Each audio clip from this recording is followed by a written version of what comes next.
It started innocently, like so many things do.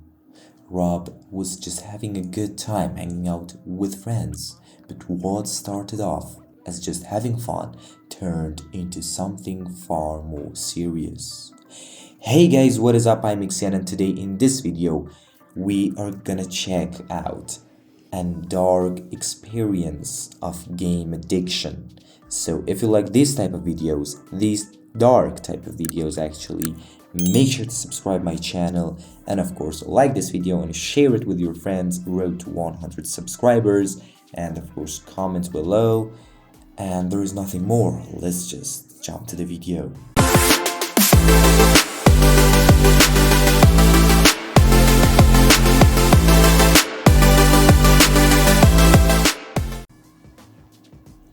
Rob's foray into online gaming started with first-person shooter games. He and his friends would get together, network their laptops, and play multiplayer role-playing games for hours. Then, in 2004, Rob was introduced to a new game, World of Warcraft. Up to that point, he had played games that had a set number of levels, making it possible to win the game. WoW was the first game that Rob played that one could never win. That was because almost every other month, the game makers would come out with new content for players to purchase. Rob had always been a highly motivated, goal-oriented, and competitive person, so World of Warcraft presented an irresistible challenge. World of Warcraft, like other massively multiplayer online games, is set up to create an alternate fantasy life for the player. The avatar that each player creates has its own identity, profession, and skill set. Players select a realm to play in and can join guilds with other players. It can be a very interactive and social game involving the completion of quests. In fact, success in these games is often dependent on the amount of time a person puts into it, so they are designed to encourage hours of playtime. For Rob, World of Warcraft became an escape from his increasingly depressing life. A breakup with his girlfriend, his inability to keep up with the demands of his college classes, all could be pushed out of his mind while playing the game. Rob created a completely different reality for himself through the game. In the game, he was powerful and accomplished. It was only when he would take a break for playing that his feelings of inadequacy, anxiety, and depression would creep back in. Rob found himself playing WoW more and more. The game was so in-depth that if he didn't have to stop for real-life activities, he could play all day. I would start playing when I woke up, and before I knew it, it was not time, he explained. Gaming addiction began to consume him. He would think about the game all day long, even when not playing. He would even dream about it. Rob played World of Warcraft for 3 years. Twice he attempted to quit playing. You never want to think of yourself as an addict, he explained. Yet, he knew the game was beginning to affect his life in negative ways. He was struggling to make his morning classes. He stopped working on his homework. His real social life suffered. At one point, he thought he would kick the gaming addiction. He stopped playing, focused on college, and was doing better. He even got a summer job and was able to discipline himself throughout the summer in order to keep the job, playing the game only for limited periods of time. When he turned to college that fall, he felt sure that he had the habit under control. It wasn't going to interfere with his life anymore. But then, just as in the past, Rob found his way back to the game and started playing later and later, and it got harder to get up in the mornings.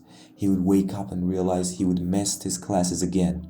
Then, to combat the anxiety and stress of that choice, he would turn to World of Warcraft.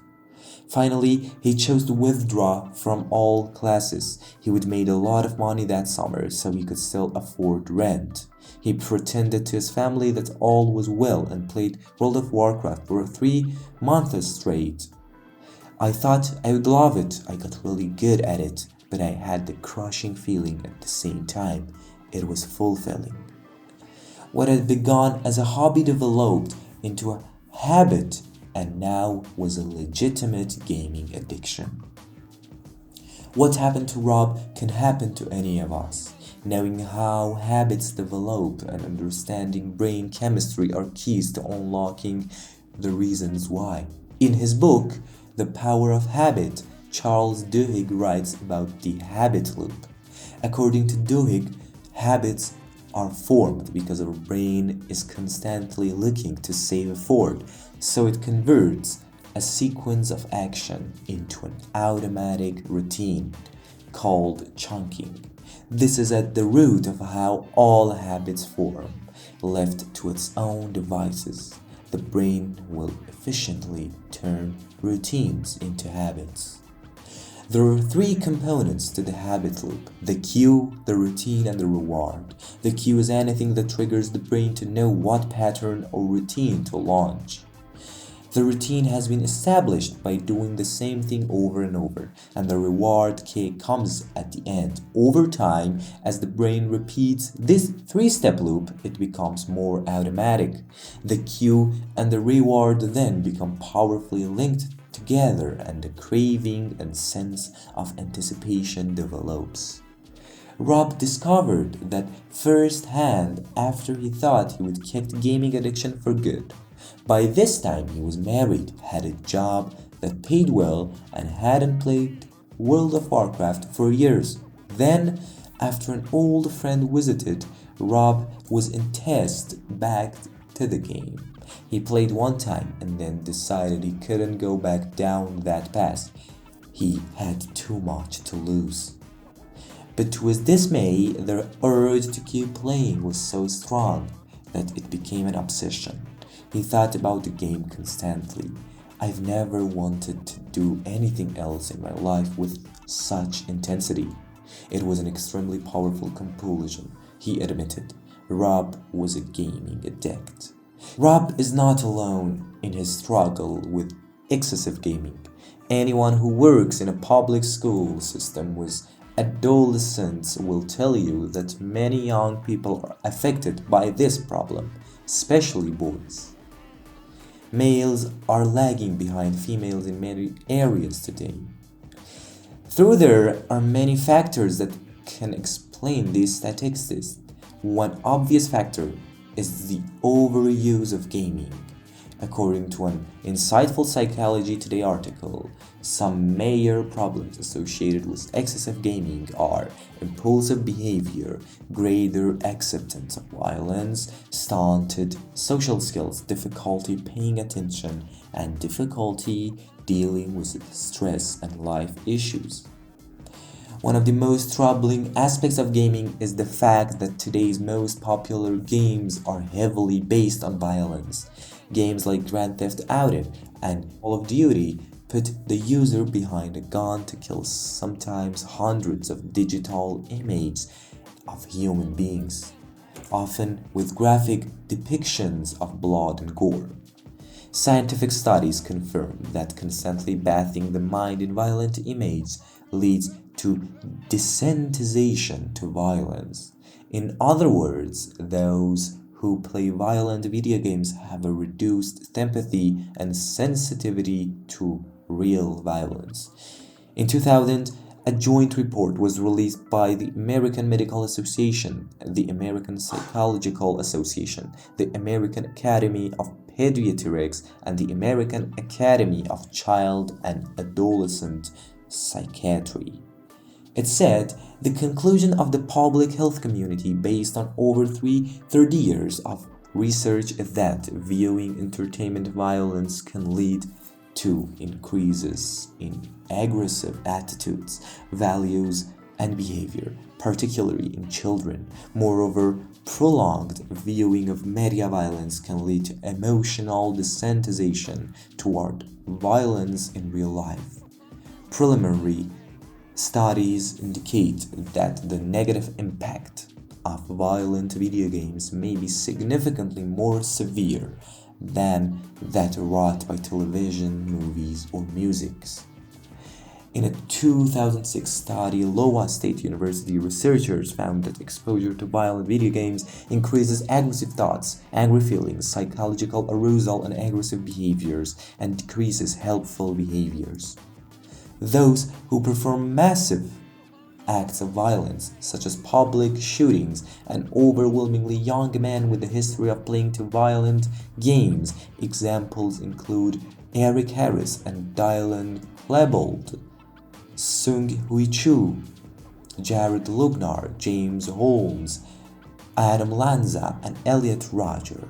Though obviously the majority of those who played violent games do not commit mass murders, yet many of those who have committed mass murders did play violent video games, and that correlation cannot be ignored.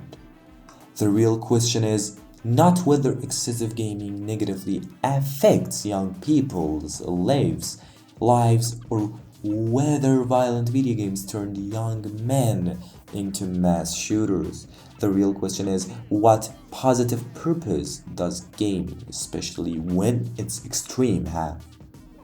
Does spending hours playing electronic games enrich a person's life? Does playing violent video games make you or your child a better, more peace-loving person? Does it contribute to school or job success? It would be hard for anyone to answer yes to any of those questions. After weeks of struggle, Rob was finally able to let it go, thanks to the help of family and friends and reconnecting with his religious upbringing. He came to see that the game had become a type of idolatry for him, and he believed strongly that he was under spiritual attack. Others may find it necessary to seek professional help to break free from the gaming addiction. Though we naturally resist seeking help, the benefits can be worth it. We hope Rob's story and the other information in this video will help others to avoid or overcome this serious problem.